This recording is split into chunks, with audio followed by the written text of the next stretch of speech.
नमस्कार श्रोताओं में एक बार फिर से हाजिर हूं आप सभी की खिदमत में और लेकर आ गया हूं एक नया पॉडकास्ट जिसका नाम है हम सब भाभी प्रेत हैं, जिसके लेखक है पंडित अरुण कुमार शर्मा जी।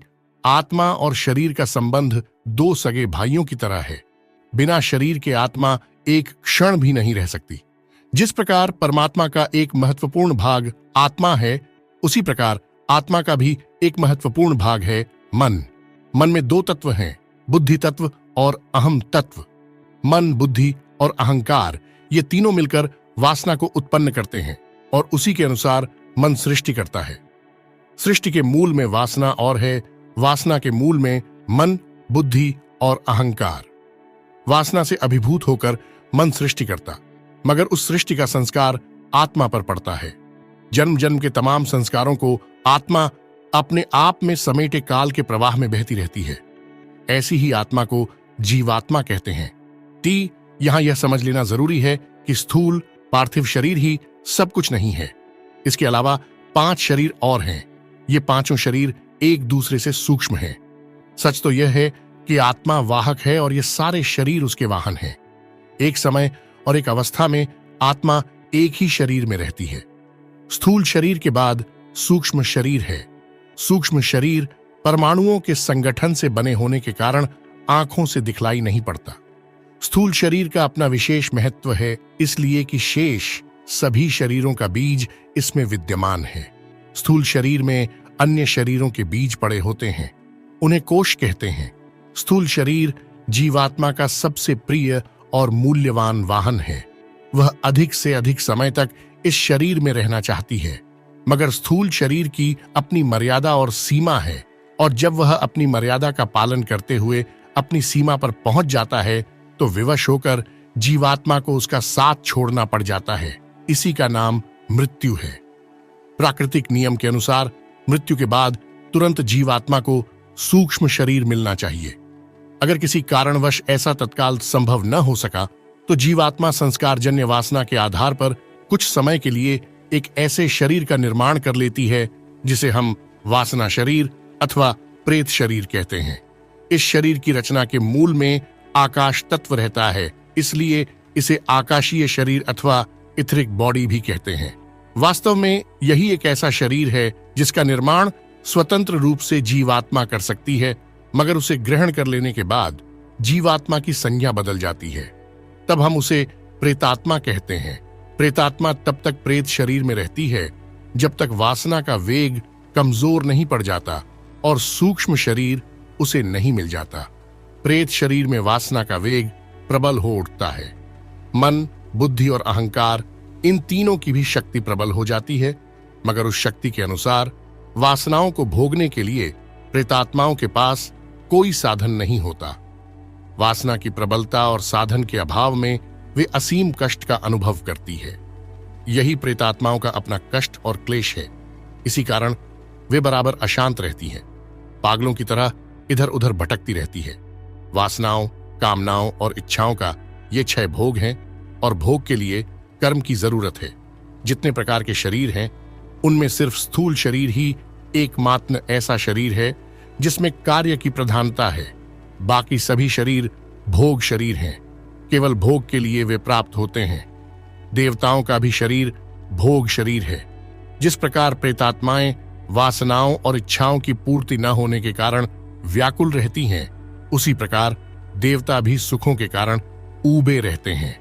दुहक में व्याकुलता है, घबराहट है, सुख में ऊब है।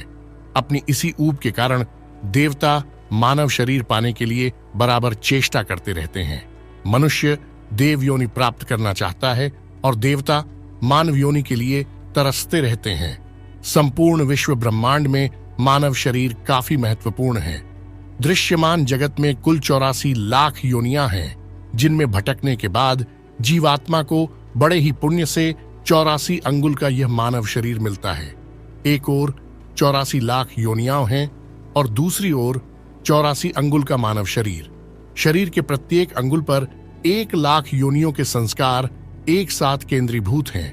84 लाख योनियों के संस्कारों को लेकर जीवात्मा मानव शरीर में प्रवेश करती है और जब तक वे संस्कार खत्म नहीं हो जाते तब तक मानव योनि में बराबर आवागमन लगा रहे। इन्हीं तमाम संस्कारों को खत्म करने के लिए और उनके द्वारा आवागमन और जन्म मरण के चक्कर से मुक्त होने के लिए योग शास्त्र में 84 योगासनों और उनसे संबंधित 84 योग मुद्राओं की व्यवस्था है।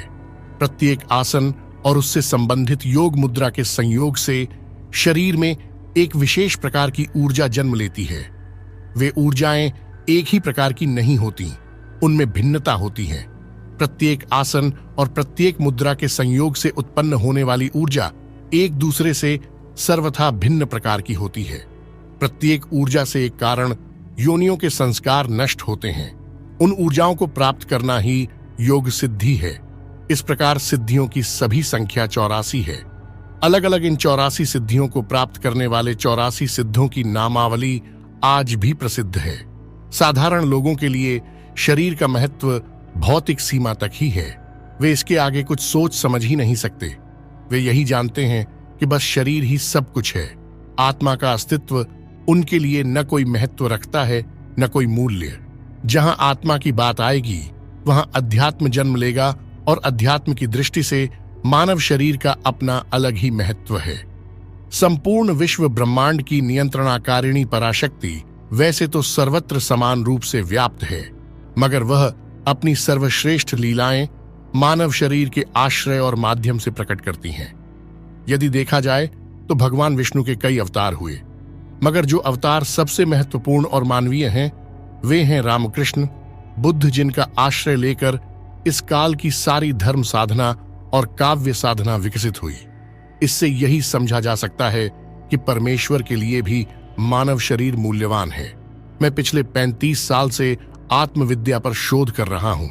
इस दीर्घकाल में मेरे संपर्क में सैकड़ों की संख्या में निम्न से निम्न और उच्च से उच्च कोटि की आत्माएं आईं। मैंने देखा कि वे सभी मानव शरीर पाने के लिए लालायित थे। अभी अभी इस प्रसंग को लिखते समय एक आत्मा से मेरा संपर्क हुआ है।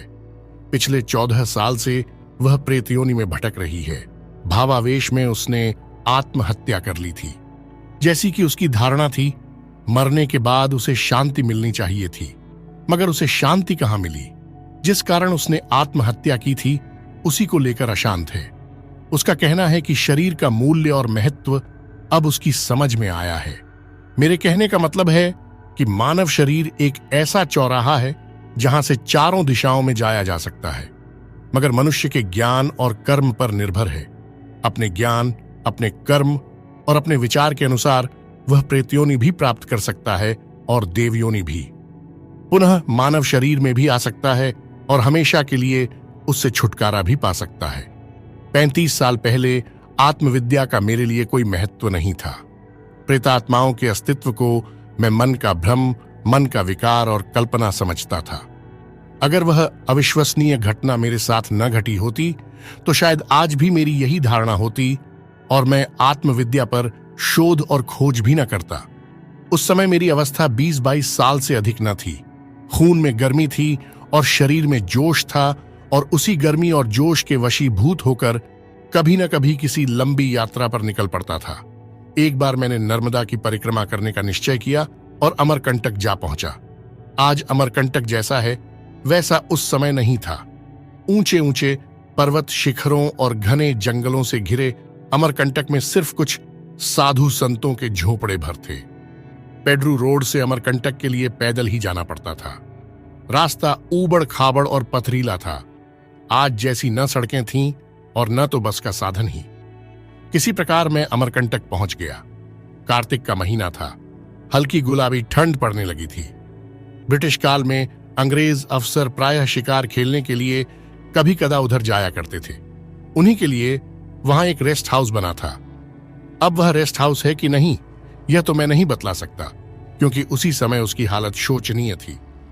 धीरे धीरे एक प्रकार से वह खंडहर में बदल चुका था।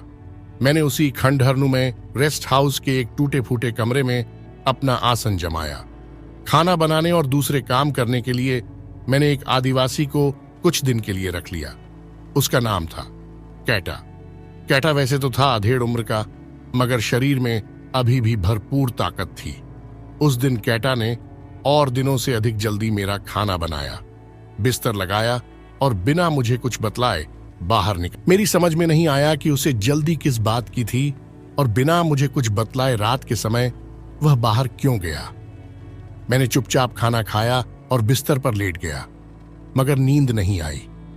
तंद्रिल अवस्था में काफी देर तक मैं बिस्तर पर पड़ा रहा और उसी अवस्था में मुझे ऐसा लगा कि कोई मेरे कमरे में आया है। मैंने तेजी से पलटकर देखा। एक मझोले कद की सांवली युवती की पीठ मेरी ओर थी। सस्ती सी पीले रंग की सूती साड़ी उसने पहनी हुई थी। एक बार पूरे कमरे का चक्कर लगाने के बाद नदी की ओर खुलने वाली खिड़की के सामने जाकर वह खड़ी हो गई। शायद रात का दूसरा प्रहर था। चतुर्दशी का चांद पहाड़ों के पीछे से झांकने लगा था। चारों ओर वातावरण में साए साए हो रहा था। किसी के चेतन होने का कोई संकेत नहीं। कौन थी वह लड़की? इतनी रात को उस खामोशी में क्यों और किस लिए आई थी? मेरी समझ में नहीं आ रहा था। मेरी नजर उसकी नंगी स्याह पीठ पर टिकी हुई थी। एकाएक पलटकर उसने मेरी ओर देखा। चमकता हुआ सांवला चेहरा, उभरा हुआ वक्ष, नुकीली नाक, मन प्राण को एक बारगी सम्मोहित कर लेने वाली बड़ी बड़ी कजरारी आंखें। एक गहरी सांस ली उसने, जिससे उभरा हुआ वक्ष ऊपर उठ गया। फिर उसके होठों पर एक मुस्कुराहट बिखर गई। मेरी आंखों से उतरती हुई वह मुस्कुराहट मेरे रग रग में फैलती चली गई। एक अजीब सा तनाव और एक अजीब सी बेचैनी से दिल दिमाग भर गया। सारा शरीर सनसनाने लगा। जी में आया कि बिस्तर से उठकर उस मूक निमंत्रण को स्वीकार कर लूं। मेरे इरादे को शायद वह भांप गई। कुछ ऐसा लगा कि सम्मोहन से भरी उसकी आंखें सहम सी गईं, पर उनमें अस्वीकृति का कोई संकेत नहीं उभरा था और भय की कोई छाया भी नहीं फैली थी। भरे भरे वक्ष, सम्मोहन आंखें, कामुकता भरी मुस्कुराहट प्रतिपल मेरी उत्तेजना को बढ़ाती जा रही थी। मैं अपने आप को कुछ संयत करने की चेष्टा की और माथे पर उभर आए पानी की बूंदों को चादर से पोंछकर उठ बैठा। वह प्रतीक्षारत पीठ अभी भी निश्चेष्ट सी मेरी ओर थी। पीठ नीचे उठे हुए पुष्ट नितंबों में हल्की सी सिहरन हुई। मैंने कुछ बोलना चाहा, कुछ कहना चाहा, पर फिर न जाने क्यों मौन रह गया। मेरी नजरें उस 16-17 वर्षीय युवती की पीठ पर अभी स्थित थीं। निश्चय ही किसी का इंतजार कर रही थी वह खिड़की के पास खड़ी होकर। मेरा अनुमान सही निकला। चंद मिनटों के बाद देखा कि एक लंबी चौड़ी काठी के व्यक्ति ने धीरे धीरे चलकर कमरे में प्रवेश किया। उसका रंग गोरा था और आयु यही रही होगी 20 के आसपास। उसके सिर पर बड़े बड़े बाल थे, मगर मूंछ दाढ़ी सफाचट थी। शरीर पर गेरुए रंग की चादर और लुंगी थी। वेशभूषा से वह कोई साधु लग रहा था। उसने कमरे में घुसते ही हौले से पुकारा, देवली! अपना नाम सुनकर युवती ने पलटकर देखा और फिर लपककर उस व्यक्ति की चौड़ी छाती से लिपट गई। काफी देर तक दोनों एक दूसरे के आलिंगन में बंधे रहे और फिर शुरू हो गई वासना की आदम युगीय लीला। मेरा सिर झंझना उठा, मुंह दूसरी ओर फेर लिया। शायद वह कामलीला पूरी रात चलती, मगर नहीं। आर्तनाद करती हुई चीख की आवाज में वह लीला खत्म हो गई। दूसरे क्षण फिर एक उसी तरह चीख गूंजी और शांत हो गई। हड़बड़ाकर मैं उठ बैठा। मेरी आंखों के सामने बड़ा ही रोमांचकारी और भयानक दृश्य था। फर्श पर चारों ओर खून ही खून फैला था और उस खून में लिपटे हुए उस व्यक्ति के और उस युवती के शरीर छटपटा रहे थे। दोनों के सीने में चौड़े फाल का लंबा छुरा घुसा हुआ था। देखते देखते दोनों ने कुछ क्षण बाद दम तोड़ दिया। दोनों को किसने मारा और क्यों मारा, कुछ समझ न सका। मैं एक पल भी वहां न ठहरा। तीर की तरह बाहर भागा, मगर जैसे ही रेस्ट हाउस की सीढ़ी के करीब पहुंचा कि एक बारगी एक व्यक्ति से टकरा गया। वह एक लंबा चौड़ा युवक था। हाथों में लगे हुए खून को गमछे से साफ कर रहा था। निस्संदेह उसी ने कत्ल किया था उन दोनों का। मैं उससे टकराकर सीधे मुंह गिर पड़ा और फिर कब चेतना शून्य हो गया पता नहीं। जब होश आया तो देखा सवेरा होने वाला था और कैटा मेरे करीब खड़ा था। होश में आते ही एक बारगी मैं चीख पड़ा, खून खून खून कहां बाबूजी? कैटा बोला, भीतर कमरे में 2-2 खून एक साथ हो गया है। भय से मैंने कांपते हुए कहा, नहीं, कहीं नहीं खून हुआ है बाबूजी, आप चलिए उठिए। कैटा मेरी बांह पकड़कर उठाते हुए बोला। बड़ी ही आश्चर्यजनक और अविश्वसनीय बात थी। सचमुच कमरे में रात की घटना का कहीं कोई चिन्ह नहीं था। रात मैंने जो कुछ देखा था वह सब मेरे मन का भ्रम था, मेरे मन का विकार था, या कोई दुःस्वप्न? मैं सिर थामे काफी देर तक बैठा रहा। न वह भ्रम था, न वह विकार था, और न था कोई दुःस्वप्न। सारी घटना सत्य, मगर वह घटी थी 6 साल पहले। बाद में कैटा ने ही सारी बातें मुझे विस्तार से बतलाईं। देवली कैटा की एकमात्र इकलौती बेटी थी। देवली जब 12 साल की थी तभी उसकी शादी चेट्य से कर दी गई थी। देवली और चेट्या बचपन से एक दूसरे को जानते थे। यह पहचान बाद में प्रेम में बदल गई थी। शादी के बाद दोनों खुलकर अवश्य मिलते थे, मगर गौना न होने के कारण देवली ससुराल अभी नहीं गई थी। इसी बीच जबलपुर में चेट्या की नौकरी लग गई और वह चला गया। 2-3 महीने पर कभी घर आता और देवली से मिलता। देवली खुश थी। खुश होती क्यों ना, चेट्या जब भी आता तो कभी रुपया देता तो कभी साड़ी, ब्लाउज और श्रृंगार का सामान दे जाता। देवली चहक कर उसके गले से लिपट जाती और फिर दोनों डूब जाते एक दूसरे के प्यार के सागर में। उन्हीं दिनों एक विचित्र घटना घट गई। देवली पर किसी देवी की सवारी आने लगी। सोती तो खूब सोती, खाने लगती तो खूब खाती। सोने के बाद जब उठती तो उसका सिर झूमने लगता और उस स्थिति में जो कुछ वह बड़बड़ाती वह किसी की समझ में ना आता। कैटा ने काफी इलाज कराया, ओझा और गुनियों को भी दिखाया, मगर फायदा कुछ नहीं हुआ। आखिर थक कर चुपचाप बैठ गया वह। उसी समय एक युवा सन्यासी जिसका नाम महेश गिरी था, गिरनार से घूमता घामता अमरकंटक आया और एक झोपड़ी डालकर रहने लगा।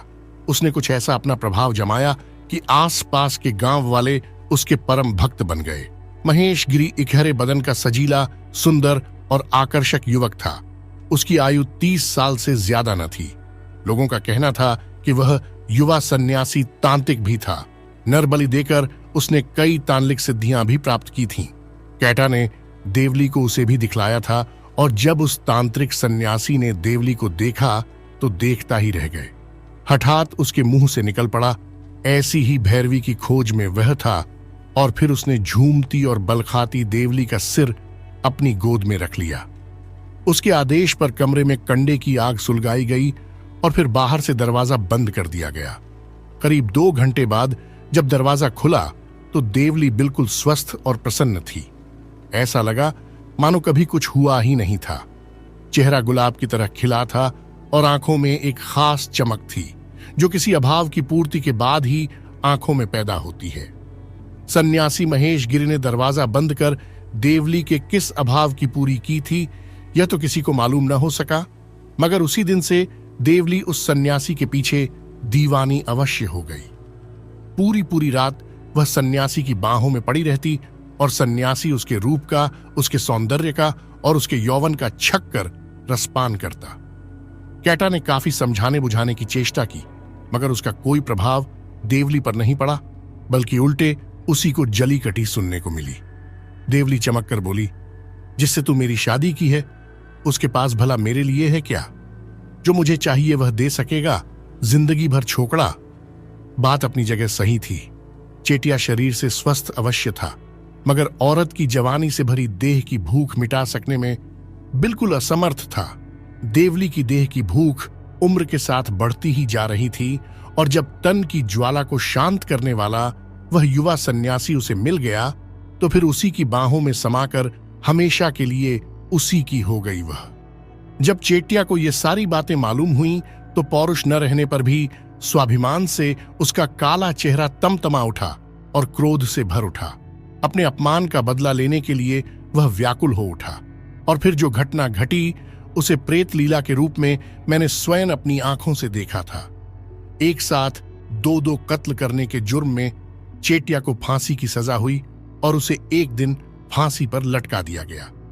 एक प्रकार से यह कहानी यहीं समाप्त हो जाती है, मगर उसने मेरे सामने कई प्रश्न चिन्हों को खड़ा कर दिया था। 6 वर्ष पहले की घटी उस घटना को कैसे देखा मैंने उस रात? घटना अपनी जगह बिल्कुल सत्य थी। मैंने जो कुछ देखा था वह भी सत्य था, मगर यह संभव कैसे हुआ? इन तमाम प्रश्नों को लेकर मैं पूरे 4 साल तक रहस्यवाद से संबंधित पुस्तकों का अध्ययन करता रहा, मगर समाधान नहीं हुआ मेरा। उन्हीं दिनों मेरी भेंट एक तांत्रिक सन्यासी से हो गई। उसका नाम था भुवनेश्वर बाबा। वे सितला घाट मोहल्ले में एक मकान किराए पर लेकर रहते थे। तंत्र मंत्र में उन दिनों विशेष रुचि नहीं थी मेरी, पर हां, जिज्ञासा और कौतूहल अवश्य था। उसी जिज्ञासा और कौतूहलवश कभी कदा चला जाया करता था बाबा के पास। एक दिन बातों के मध्य मैंने वह घटना सुनाई और उसका समाधान चाहा तो बाबा पहले थोड़े गंभीर हो गए, फिर बोले, यह कोई आश्चर्यजनक अथवा असंभव बात नहीं। जहां जो घटना अचानक घटती है वहां उस स्थान पर दीर्घकाल तक के लिए अपना अमिट छाप छोड़ देती है, जिसे विशेष साधनों द्वारा पुनः देखा जा सकता है। क्या यह संभव है? हां, बिल्कुल संभव। हां, जो इसके विज्ञान को जानते समझते हैं वे भूतकाल में घटी हुई किसी भी घटना को वर्तमान में प्रत्यक्ष कर सकते हैं। वह विज्ञान क्या है? वह वियोग तंत्र के अंतर्गत एक विशिष्ट विज्ञान है जिसका नाम है क्षण विज्ञान। उसके सिद्धांत के अनुसार जिस वायवीय वातावरण में मनुष्य रहता है उसमें एक विशेष प्रकार की विद्युत चुंबकीय ऊर्जा घनीभूत है। वह ईथर से भी सूक्ष्म और अधिक शक्तिशाली है। उसके परमाणु दो प्रकार के होते हैं। पहले प्रकार के परमाणु ध्वनि को ग्रहण करते हैं और दूसरे प्रकार के परमाणु दृश्य को। दोनों का ग्रहण होता है तो एक ही साथ, मगर उसके प्राकट्य में अंतर हो जाता है समय का। प्रकाश की गति में और ध्वनि की गति में 1 मील प्रति सेकंड का अंतर समझना चाहिए।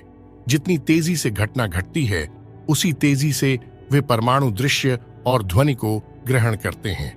इस प्रकार के दृश्य और इस प्रकार की ध्वनियां वातावरण में काफी दिनों तक रहती हैं। बाबा की ये सारी सैद्धांतिक बातें मेरे गले के नीचे नहीं उतरी। शायद बाबा मेरे भाव को समझ गए।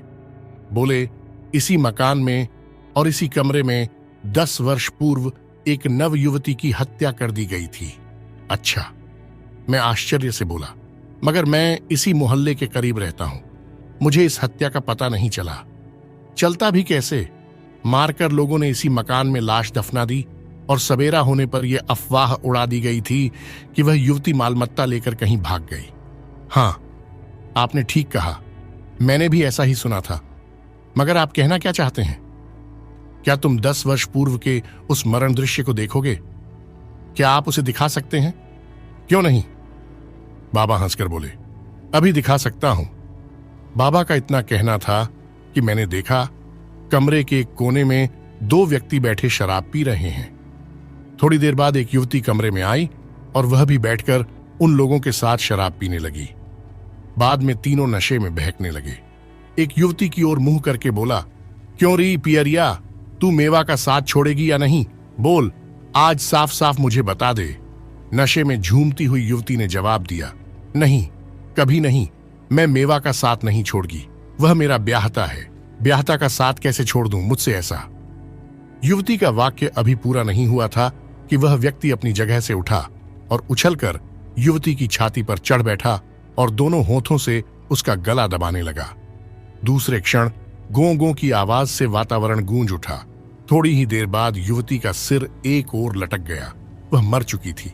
अचानक सारा दृश्य मेरे सामने से गायब हो गया। वातावरण भी पहले जैसा हो गया। जैसे क्षण विज्ञान के सिद्धांत के अनुसार बाबा ने पूर्व घटना को वर्तमान में परिवर्तित कर दिखलाया था, उसी प्रकार उस विज्ञान के आधार पर किसी भी घटना को वर्तमान में प्रत्यक्ष किया जा सकता है। यहां यह बतला देना जरूरी है कि वायवीय वातावरण में विद्यमान वह विद्युत चुंबकीय ऊर्जा का उद्गम विचारों की तरंगें भी है। विचारों के घनीभूत होने पर उनकी तरंगों से पैदा होकर वह ऊर्जा की कर्णिका द्वारा बाहर बिखर जाती है और बाह्य ऊर्जा नेत्रों मिलकर विचारों को सूक्ष्म आकार अथवा रूप भी दे देती है। इस तथ्य का पता आपके वैज्ञानिकों को लग चुका है। इस पर प्रयोग भी किए जा चुके हैं और सफलता भी मिली है। 15 अगस्त 1910 को अमेरिका के टोरंटो टेलीविजन स्टूडियो में एक ट्रक ड्राइवर को लाया गया जिसका नाम था थियोडर सेरियोस। अनेक वैज्ञानिकों और गणमान्य व्यक्तियों की उपस्थिति में उसके हाथ में एक बिल्कुल नया पोलाराइड कैमरा दिया गया। सेरियोस ने कैमरे के लेंस को अपनी आंखों के सामने रखकर 1 मिनट तक उसको घूरा और फिर शटर दबा दिया। भौतिक नियमों के अनुसार फोटो आना चाहिए था सेरियोस के नेलों का, पर फोटो आया एक किलेनुमा इमारत का। कैमरे के सामने घूरते समय सेरियोस ने इसी इमारत की कल्पना की थी। इस संदर्भ में यह भी जान लेना चाहिए कि वह ऊर्जा मस्तिष्क में बराबर केंद्रीभूत होती रहती है और वहां से बराबर विकीर्ण भी होती रहती है। क्षण विज्ञान के सिद्धांतों के आधार पर देहातीत अवस्था का अध्ययन करने पर पता चलता है कि आंखों में दिखलाई पड़ने वाली प्रेत लीला के मूल में बाह्य ऊर्जा ही एकमात्र है। किसी भी घटना के मूल में भय, क्रोध, घृणा, आवेश, उत्तेजना, स्नेह, प्रेम तथा करुणा आदि मनोवृत्तियां रहे। इन्हीं मनोवृत्तियों के अनुसार विचारों का निर्णय होता है। जिस समय विचारों में जैसी वृत्तियां रहेंगी उसी के अनुसार विचार तरंगों में वे ऊर्जा पैदा होंगी और पैदा होकर अदृश्य रूप से वातावरण में आकार का निर्माण भी करेंगी। घनीभूत विचारों में ही विद्युत चुंबकीय ऊर्जा का आविर्भाव होता है। यदि घनीभूत विचारों में हमारे संस्कार और हमारी अच्छी बुरी वासनाएं भी रहती हैं, यदि ऐसे विचारों में संकल्प की दृढ़ता है तो वे ऊर्जा की सहायता से ईथर में बराबर तब तक बने रहेंगे जब तक हमारी मृत्यु नहीं हो जाएगी। मृत्यु के बाद ऐसे विचार ही हमारे लिए वातावरण का निर्माण करते हैं। शास्त्रों के अनुसार वे स्वर्ग नरक की रचना करते हैं हमारे लिए। वास्तविकता तो यह है कि न कहीं स्वर्ग है और न तो कहीं है नरक का अस्तित्व। जो कुछ भी हैं वे हमारे अच्छे बुरे कर्म और अच्छे बुरे संस्कार। स्वर्ग नरक की कल्पना इसलिए की गई है कि हम बुरे विचारों, कर्मों और संस्कारों से बचें और अच्छे विचारों, कार्यों और संस्कारों का निर्माण करें। मरने के कुछ समय पूर्व, मरने के क्षण और मरने के बाद प्राणों की सहायता से हमारे तात्कालिक विचारों, भावनाओं, संस्कारों और मन स्थितियों को अदृश्य रूप से विद्यमान वे घनीभूत विचार पकड़ लेते हैं और उसी स्थान पर ईथर में तुरंत हमारे लिए वातावरण का निर्माण करने लग जाते हैं। यदि हमारे संस्कार, विचार और कार्य बुरे हैं तो निस्संदेह वे हमारे लिए नरक के वातावरण का निर्माण करेंगे। यदि इनके विपरीत हमारे संस्कार, हमारे कार्य और विचार अच्छे हैं तो हमारे लिए वे स्वर्ग की रचना करेंगे। जब तक वे क्षय नहीं हो जाएंगे तब तक वैसा ही वातावरण हमारे लिए बना रहेगा। इन दोनों स्थितियों में और इन दोनों प्रकार के वातावरण में आत्मा जिस शरीर में रहती है उसे वासना शरीर अथवा प्रेत शरीर कहते हैं। कर्म, विचार, संस्कार अच्छे हों या बुरे हमारी वासना के अनुसार ही पैदा हुए हैं। वासना हर जगह है और हर एक अच्छी बुरी मनोवृत्तियों के मूल में है। कामनाओं का भी जन्म वासना के अनुसार होता है। यदि हमें स्वर्ग की या मोक्ष की कामना है तो वह भी वासना ही समझी जाएगी। मरने के बाद हमें वासना और कामना के अनुरूप ही प्रेत शरीर मिलेगा और उस प्रेत शरीर में हमें तब तक रहना पड़ेगा जब तक हमारी अच्छी या बुरी वासनाएं शिथिल न पड़ जाएं और जब तक हमारी आत्मा के लिए सूक्ष्म शरीर की उपलब्धि न हो जाए। इसीलिए हम सब भावी प्रेत हैं, चाहे हम अच्छे हों या बुरे, चाहे धर्मात्मा हो या पापात्मा, चाहे हम योगी हों या भोगी। शरीर छूटने पर हमें प्रेतयोनि स्वीकार करने के लिए वासनावश बाध्य होना ही पड़ेगा, भले ही उसकी अवधि कम हो। यदि हमारे विचार, कर्म और संस्कार सुंदर हैं तो प्रेतयोनि में हम वैसे ही सुंदर सुखद वातावरण में रहेंगे और अवधि समाप्त हो जाने पर सूक्ष्म शरीर स्वीकार कर अपने संस्कार से संबंधित किसी भी लोकांतर में चले जाएंगे और वहां रहने के बाद फिर मानव शरीर में जन्म ले लेंगे। यदि हमारे विचार, संस्कार और कर्म अच्छे नहीं हैं तो प्रेतयोनि में हमें काफी क्लेश और यातना सहनी पड़ेगी और जब हमारी असद वासनाएं क्षीण हो जाएंगी तब हमारी आत्मा प्रेतयोनि त्याग कर सूक्ष्म शरीर को स्वीकार कर लेगी और उसमें रहने के बाद मानव शरीर में जन्म लेगी। मगर हमारा वह जन्म निम्न कुल और कुत्सित वातावरण में होगा और जीवन भर मानसिक यंत्रणा और शारीरिक क्लेश भोगना पड़ेगा। इन दोनों स्थितियों के अलावा आत्मा की एक और स्थिति है। यदि मरने के बाद हमारी वासना का वेग अति प्रबल है तो प्रेतयोनि से सूक्ष्म शरीर में न जाकर पुनः हम मानव शरीर को ग्रहण कर अच्छे बुरे कुल, परिवार और अच्छे बुरे वातावरण में जन्म ले लेंगे। मगर दोनों अवस्थाओं में हमारी आयु कम होगी। अल्पावस्था में ही हम फिर शरीर छोड़ देंगे। देहातीत अवस्था का अध्ययन करने के बाद मुझे एक बात और मालूम हुई, वह यह कि यदि हमारी मृत्यु विष खाने, पानी में डूबने, फांसी लगने से होती है, अथवा किसी के द्वारा हमारी हत्या होती है, अथवा इसी प्रकार की किसी दुर्घटना में मृत्यु होती है, तो हमारी आत्मा बराबर उसी स्थान पर रहेगी जहां हमारा शरीर हमसे अलग हुआ होगा, और हम बराबर वही यातना भोगते रहेंगे जो हमें मृत्यु के समय हुई थी। अगर हमारे संस्कार, विचार और हमारी भावना, कामना, वासना से मिलता जुलता कोई व्यक्ति उस स्थान पर आएगा, तो उसे प्रेत लीला के रूप में वही दृश्य, वही रूप दिखलाई पड़ेगी जो हमारी मृत्यु के समय वातावरण में थे, और वे आवाजें भी सुनाई पड़ेंगी जो उस स्थिति में पैदा हुई होंगी। कहने की जरूरत नहीं, इस प्रकार की प्रेतात्माएं भयंकर मानसिक यंत्रणाएं भोगती हैं। अकाल मृत्यु के कारण वासना के वशीभूत होकर वे बराबर ऐसे व्यक्ति की खोज में रहती हैं जिसकी वासना उससे मिलती जुलती हो। यदि ऐसा अभागा व्यक्ति उन्हें मिल गया संयोगवश, तो वे तुरंत उसमें प्रवेश कर जाती हैं। इससे उनको दो लाभ होते हैं।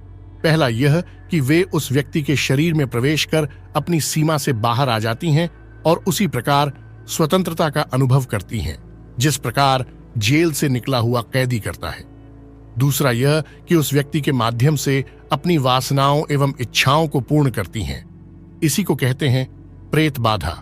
अब यह कथा प्रसंग यहीं खत्म होता है, मगर हां, खत्म करने के बाद मैं आपसे निवेदन करूंगा कि इसे पढ़ने के बाद आपके मस्तिष्क में तर्कों का तूफान उठ खड़ा हुआ होगा, और उस तूफान ने अनेक प्रश्नों को भी जन्म दिया होगा, और प्रश्नों का जवाब पाने के लिए आप बेचैन भी हो गए होंगे। मगर बंधु, मुझे इस संबंध में पत्र लिखने की जरूरत नहीं। आप रचनाएं इसी प्रकार बराबर पढ़ते रहिए, किसी न किसी रचना में आपको अपना जवाब मिल ही जाएगा। तो श्रोताओं, आज की कहानी में बस इतना ही उम्मीद करता हूं आप सभी को यह कहानी पसंद आई होगी।